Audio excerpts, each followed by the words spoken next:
আমি কাকো একো দিব নোৱাৰো হয়নে? তথাপিতো দিব নোৱাৰো যেতিয়া দুখনো কেলে দিব লাগে? যদি এষাৰ ভাল কথা লিখিব নোৱাৰো কিন্তু বেয়া কথাষাৰ লিখিবলৈনো আমি কেনেকে ইমান সময় পাওঁ? এগৰাকীয়ে মোক কমেন্ট কৰিছে, তুমি ঘৰৰ কথা ইমান কৈ থাকা কিন্তু তুমি তোমাৰ শাহু শহুৰ লগত নাথাকা। আপুনি লাগিলে উত্তৰ দি ভাগৰি যাব কিন্তু মানুহৰ প্ৰশ্ন কেতিয়াও শেষ নহব। মই এই ভিডিঅ'টোত কাৰো প্ৰশ্নৰ উত্তৰ দিবলৈ যোৱা নাই, কিন্তু কিছুমান ঘৰৰ স্মৃতিহে আপোনালোকৰ লগত শ্বেয়াৰ কৰিব বিচাৰিছো।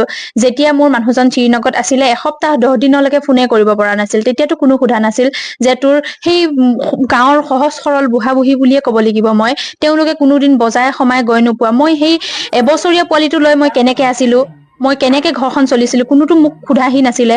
আৰু এতিয়া মোৰ মানুহজন ওচৰত থকাৰ কাৰণে মোক মোৰ শহু শাহুৱে যা তই দুদিনমান থাকি আহ, কাৰণ বিয়া হোৱা আমাৰ 6-7 বছৰ হৈছে, সম্পূৰ্ণকে এবছৰো লগত থাকিবলৈ পোৱা নাই।